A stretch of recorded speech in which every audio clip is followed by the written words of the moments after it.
Hello everybody, നമസ്കാരം, വണക്കം, നമസ്കാരം.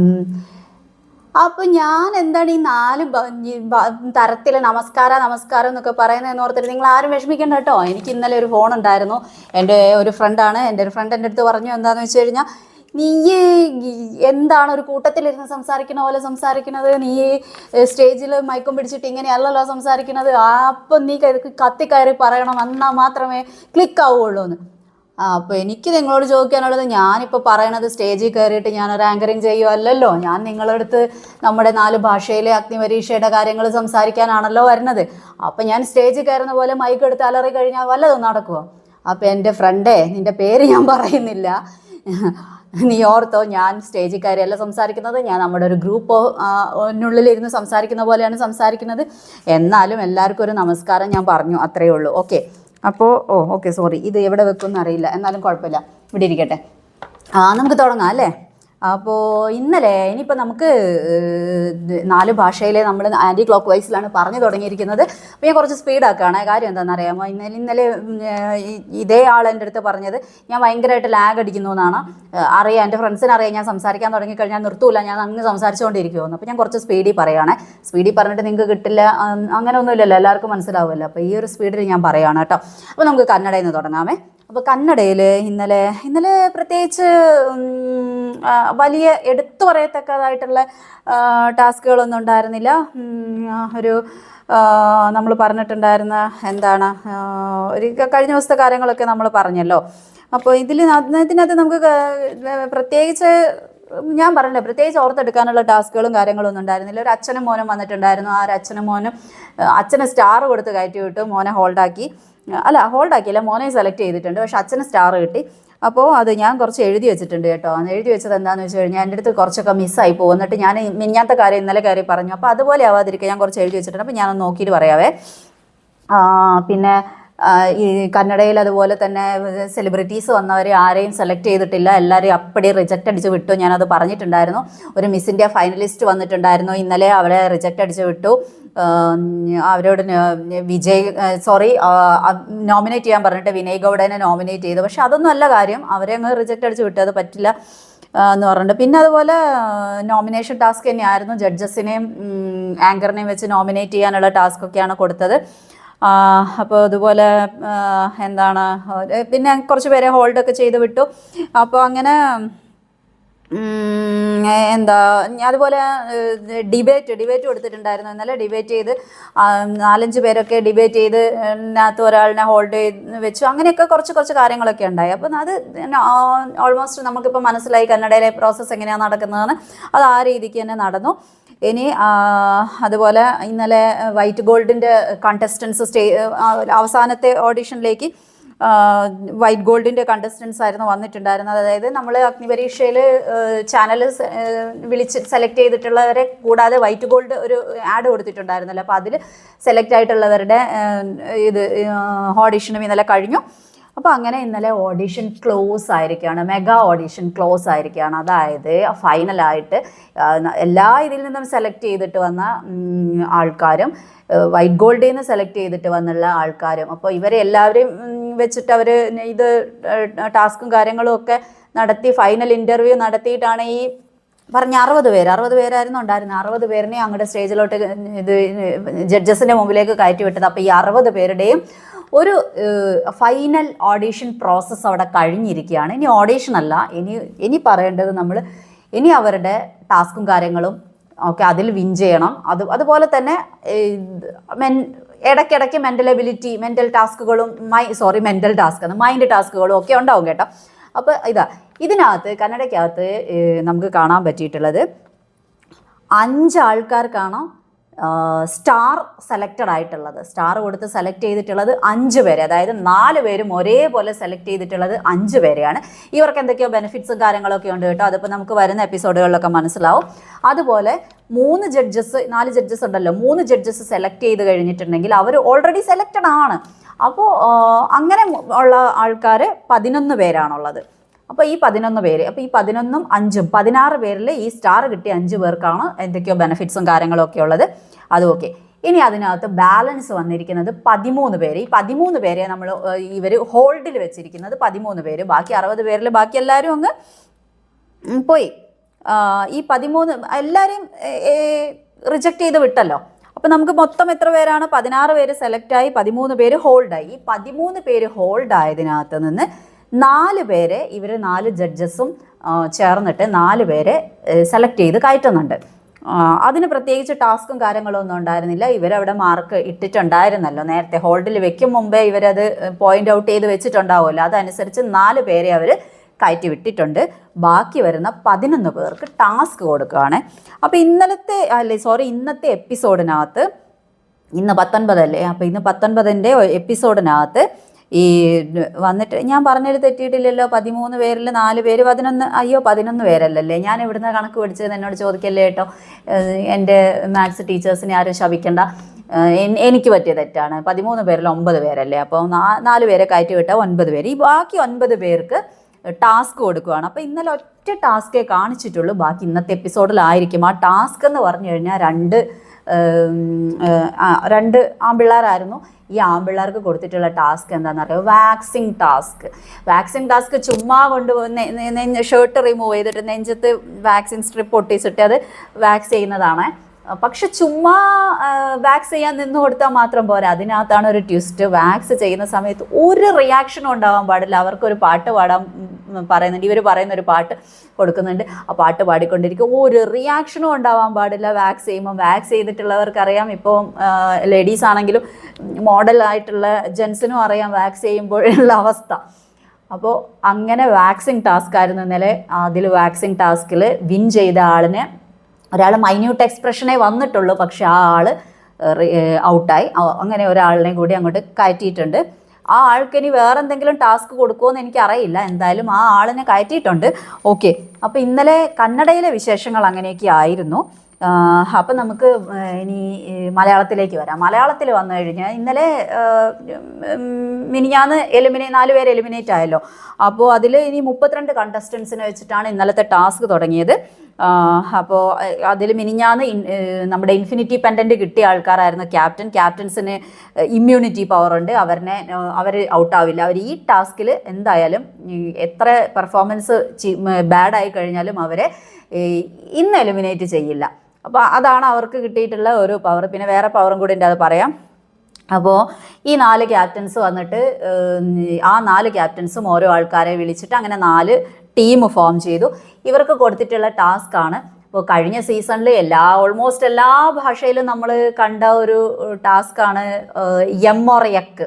കുറച്ച് ഫുഡ് ഐറ്റംസ് വെച്ചിട്ടുണ്ടാവും. ചിലതൊക്കെ ഷുഗറിന് പകരം സോൾട്ട്, അല്ലെങ്കിൽ സോൾട്ട് കൂട്ടിയിട്ട് എരിവ് കൂട്ടിയിട്ട് അങ്ങനെയുള്ള പരിപാടികളൊക്കെ ചെയ്തിട്ടുള്ള ഫുഡായിരിക്കും. ചിലതാണെങ്കിൽ നോർമൽ നമ്മൾ എന്ത് ഫുഡാണോ കഴിക്കുന്നത്. അപ്പോൾ കേക്ക് ആണെങ്കിൽ കേക്കിൻ്റെ സാധാ രുചിയുള്ള കേക്ക്, അങ്ങനത്തെ ഇത് നമ്മൾ ബിഗ് ബോസ് കാണുന്നവർക്ക് എല്ലാവർക്കും അറിയാം. എല്ലാ ഭാഷയിലും കഴിഞ്ഞ സീസണിലുണ്ടായിരുന്നു. അതിന് മുന്നത്തെ സീസണിൻ്റെ കാര്യം എനിക്കറിയില്ല കേട്ടോ, ഞാൻ ഹിന്ദി മാത്രമേ കണ്ടിട്ടുള്ളൂ, എനിക്കറിയില്ല. അതുകൊണ്ട് അപ്പോൾ അങ്ങനെ ആ ഒരു ടാസ്ക് അപ്പോൾ ഇവർ പറയുന്നുണ്ട് അത് ലാലേട്ടൻ്റെ ഫേവറേറ്റ് ടാസ്ക് ആണെന്ന്. അപ്പോൾ നമ്മൾ എവിടെയൊക്കെ കണ്ടു മടുത്തു എന്ന് പറഞ്ഞു കഴിഞ്ഞാലും ഈ ടാസ്ക് കളിക്കുമ്പോൾ അതിൻ്റെ ഒരു ഇത് വേറെ തന്നെയാണ്. കാരണം അത് ടേസ്റ്റ് ചെയ്യുന്ന ആളുടെ എക്സ്പ്രഷൻ നോക്കിയാണല്ലോ നമ്മൾ ഓപ്പോസിറ്റ് സൈഡിലുള്ള ആൾക്കാർ പറയേണ്ടത്. ഇപ്പം നമ്മൾ ഒരുമാതിരി എക്സ്പ്രഷനൊക്കെ കാണിച്ചിട്ട് യക്കെന്ന് പറഞ്ഞു കഴിഞ്ഞാൽ അത് നമ്മുടെ കയ്യിലിരിക്കുന്ന പോലെ ഇരിക്കും. നമ്മൾ നല്ല ടേസ്റ്റി ഫുഡ് കഴിച്ചിട്ട് നമ്മുടെ എക്സ്പ്രഷൻ അങ്ങനെയായാൽ ചില ആൾക്കാരെ സ്റ്റാച്യു പോലെ എന്ത് സാധനം കഴിച്ചാലും ഒരു എക്സ്പ്രഷനും ഇല്ലാത്ത പോലെ നിൽക്കും. നല്ല രസമായിരുന്നു എന്തായാലും ടാസ്ക്. അപ്പോൾ ഈ ടാസ്കിൽ ജയിച്ച ടീം ഒരൊറ്റ പോയിന്റിൻ്റെ വ്യത്യാസത്തിലാണ് ടാസ്ക് ജയിച്ചത്. അത് അവരുടെ ലക്കെന്ന് പറയാൻ പറ്റില്ല, സ്ട്രാറ്റജി എന്ന് പറയണം. അവരുടെ സ്ട്രാറ്റജി ആയിരുന്നു അത്. ഇത്തരം ഗെയിംസിനൊക്കെ നമ്മൾ പ്രോബബിലിറ്റി ട്രൈ ചെയ്യുന്നത് ഏറ്റവും ബെസ്റ്റ് ആയിരിക്കും. എനിക്കത് ടാസ്ക് കാണുമ്പോൾ തന്നെ കഴിഞ്ഞ സീസണിലേ തോന്നി. പക്ഷേ അഖിൽ മാരാർ എടുത്ത് പറഞ്ഞു കൊടുത്തു അവർക്ക് ഇത് സ്ട്രാറ്റജി ഫോളോ ചെയ്യാൻ. അതായത് പ്രോബബിലിറ്റീന്ന് എടുത്ത് പറഞ്ഞില്ലെങ്കിലും ഒരു കാര്യത്തിൽ ഉറച്ചു നിന്നിട്ടുണ്ടെങ്കിൽ, നിങ്ങളൊരു 5-6 പോയിന്റ് കിട്ടിക്കഴിഞ്ഞാൽ ഒരു കാര്യത്തിൽ ഉറച്ചു നിന്നിട്ടുണ്ടെങ്കിൽ നിങ്ങൾക്ക് അതിൽ നിന്ന് 2-3 പോയിന്റെങ്കിലും നിങ്ങൾക്ക് കൂടുതൽ കിട്ടുമെന്ന് പറയുന്നുണ്ട്. അതാണ് ഏറ്റവും ബെറ്റർ വേ അത് ചെയ്യാൻ വേണ്ടി. അങ്ങനെ അത് ഓക്കെ.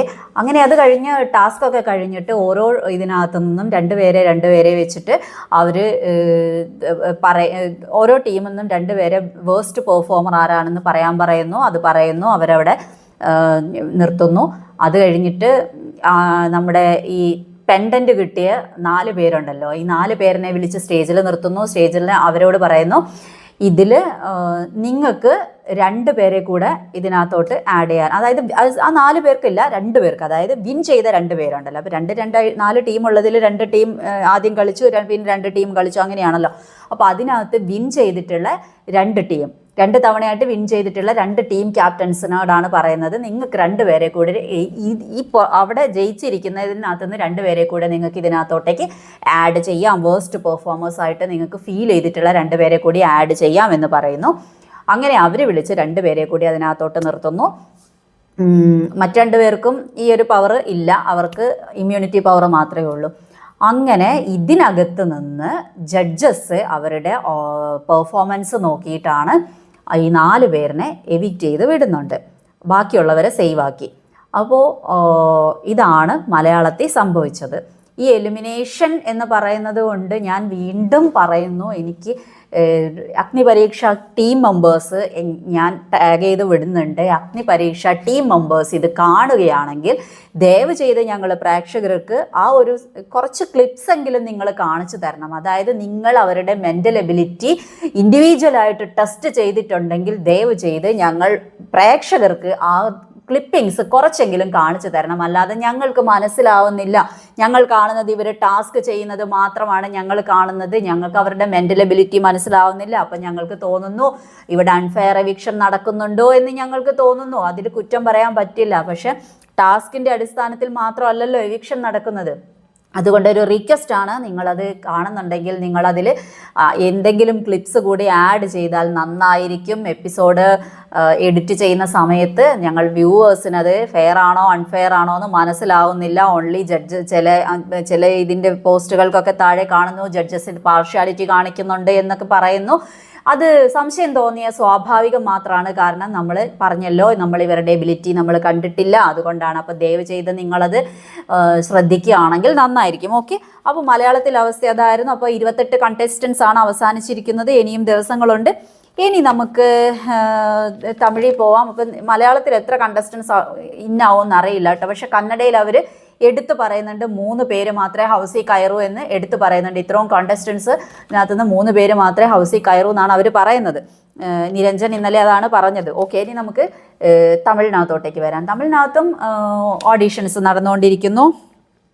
അതിനകത്ത് കഴിഞ്ഞിട്ടില്ല, ഏകദേശം ഇങ്ങനെ നടന്നുകൊണ്ടിരിക്കുകയാണ്. അപ്പോൾ ഈ നടന്നുകൊണ്ടിരിക്കുന്നതിനിടയിൽ ഇവർ ഇത് പറഞ്ഞ പോലെ തന്നെ നമുക്ക് ഒരുപാട് സെലിബ്രിറ്റി ആയ ആൾക്കാർ, അല്ലെങ്കിൽ ഹൈ പ്രൊഫൈൽ യൂസ് ചെയ്യുന്ന ആൾക്കാർ, പ്രൊഡ്യൂസേഴ്സ്, അങ്ങനെയുള്ള ആൾക്കാരൊക്കെ വരുന്നുണ്ട്. അപ്പോൾ അവരെയൊക്കെ റിജക്റ്റ് അടിച്ച് വിടുന്നുണ്ട്. ഓക്കെ, അതുപോലെ ഇന്ന് ഡിബേറ്റ് ആയിരുന്നു കേട്ടോ തമിഴിൽ കൊടുത്തിരുന്നത്. 2 പേരൊക്കെ വരുന്നുണ്ട്, 3 പേര് വരുന്നുണ്ട്. ഇവർക്കൊക്കെ ഡിബേറ്റും കാര്യങ്ങളൊക്കെ കൊടുത്തിട്ടാണ് കയറ്റി വിടുന്നതും ഹോൾഡ് ചെയ്യുന്നതും ഒക്കെ. അപ്പോൾ ഇതുപോലെ ഇന്നലെ സോഫ്റ്റ്വെയർ എഞ്ചിനീയർ വന്നിട്ട് നല്ല സംസാരമൊക്കെ ആയിരുന്നു. പക്ഷെ പറഞ്ഞാൽ അവരെ റിജക്റ്റ് ചെയ്തു. കാരണം അവർക്ക് ക്ലാരിറ്റി ഉണ്ടായിരുന്നില്ല. അപ്പോൾ ഇതൊക്കെയാണ് നോക്കുന്നത്. അപ്പോൾ ഇത്രയൊക്കെയാണ് തമിഴിൽ വന്നത്. തമിഴിൽ ഒരു പ്രോസസ്സ് അവസാനിച്ചിട്ടില്ല. വൈറ്റ് ഗോൾഡിൻ്റെ ഐ തിങ്ക് വൈറ്റ് ഗോൾഡിൻ്റെ സ്റ്റാർട്ട് ചെയ്തു എന്നാണ് എനിക്ക് തോന്നുന്നത്. ഞാനത് കൃത്യമായിട്ട് ഞാൻ നോട്ട് ചെയ്യാൻ വിട്ടുപോയി കേട്ടോ, വെരി സോറി. എന്തായാലും പ്രോസസ്സ് അവസാനിച്ചിട്ടില്ല, അതെങ്ങനെ നടന്നുകൊണ്ടിരിക്കുന്നു. ഓക്കെ, അപ്പോൾ ഇനി നമുക്ക് ഫൈനലി തെലുങ്കിലോട്ട് വരാം.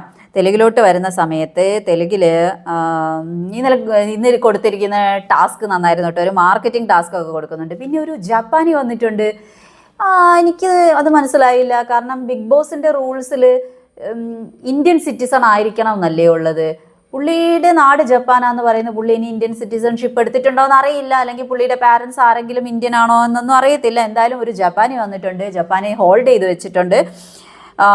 പിന്നെ അതുപോലെ ഇന്ന് വന്നിട്ടുള്ള കുറച്ച് പേരിനെയൊക്കെ ഹോൾഡിലാണ്. അങ്ങനെ ഓവർ സെലക്ഷനൊന്നും ഇല്ല. പിന്നെ വൈറ്റ് ഗോൾഡ് കണ്ടസ്റ്റൻസ് കയറി. അങ്ങനെ എല്ലാവരുടെയും ഓഡീഷൻ പ്രോസസ്സൊക്കെ കഴിഞ്ഞു. ഇനി തെലുങ്കിനകത്ത് ഞാൻ പറഞ്ഞല്ലോ ഏറ്റവും ടഫസ്റ്റ് ആയിട്ടുള്ള ഒരു കോമ്പറ്റീഷൻ നടന്നത്, ഒരു ഓഡീഷൻ നടന്നത് തെലുങ്കിലാണ്. അപ്പോൾ ഈ തെലുങ്കിനകത്ത് വന്നപ്പോൾ ഇതിനകത്ത് ആകെ 3 പേരെയാണ് ഡയറക്റ്റ് സെലക്ട് ചെയ്തിട്ടുള്ളൂ. 3 പേരെയാണ് ഡയറക്റ്റ് സെലക്ട് ചെയ്തത്. അവർ അവർക്ക് സീറ്റ് മീൻസ് ബിഗ് ബോസിലേക്കുള്ള സീറ്റ് അല്ല, അവർക്ക് അഗ്നിപരീക്ഷയിലേക്കുള്ള സീറ്റ് കൺഫേം ആണ്. 26 പേരെ ഹോൾഡ് ചെയ്ത് വെച്ചിട്ടുണ്ടായിരുന്നു. ഈ 26 പേരെ ഹോൾഡ് ചെയ്ത് വെച്ചതിൽ ഇവർ പോയിന്റ്സും കാര്യങ്ങളും ഒക്കെ നോക്കി ജഡ്ജസ് ആൻഡ് ആങ്കർ ഡിസ്കസ് ചെയ്തിട്ട് 8 പേരെ ഡയറക്റ്റായിട്ട് എവിക്റ്റ് ചെയ്ത് വിടുകയാണ്.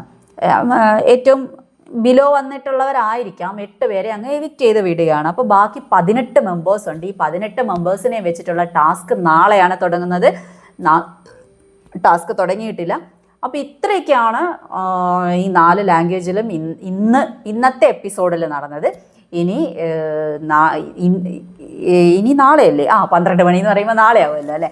അപ്പം നാളത്തെ എപ്പിസോഡിൻ്റെ വിശേഷങ്ങളുമായിട്ട് ഞാൻ നിങ്ങളുടെ അടുത്ത് വീണ്ടും വരാം. അതുവരെ അതിന് മുമ്പ് പോകുന്നതിന് മുന്നേ ഒരു കാര്യം പറയാം, എന്നെ ഫോളോ ചെയ്യണം. പിന്നെ അതുപോലെ എല്ലാവരും ലൈക്കും കമൻറ്റും ഒക്കെ ചെയ്യണം, സപ്പോർട്ട് ചെയ്യണം.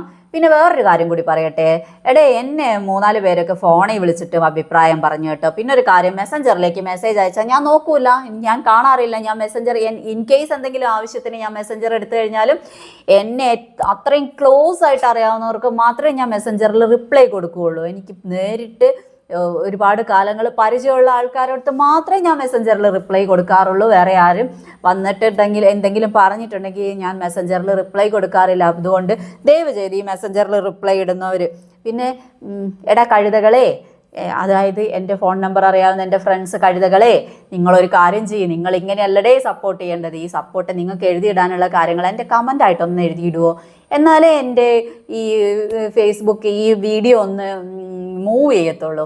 അപ്പോൾ അത് നിങ്ങളൊന്ന് എന്നെ ചീത്ത വിളിക്കരുത് കേട്ടോ, ഞാൻ പറയാം. അപ്പോൾ എന്തായാലും നിങ്ങൾ അങ്ങനെ നിങ്ങൾക്ക് എല്ലാവർക്കും അറിയാം, ഞാനിത് സാവധാനം പറഞ്ഞു വന്നാൽ എൻ്റെ തനി സ്വഭാവത്തിലേക്ക് ഞാൻ മാറും എന്നുള്ളത് നിങ്ങൾക്കറിയാമല്ലോ. അപ്പോൾ അത് പറഞ്ഞു ഇപ്പോൾ എനിക്ക് തോന്നുന്നു ഞാൻ എൻ്റെ ആ സാധാ സ്വഭാവത്തിലേക്ക്, യൂണിവേഴ്സൽ ടോക്ക് സ്വഭാവത്തിലേക്ക് മാറി തുടങ്ങിയെന്ന് എനിക്ക് തോന്നുന്നു.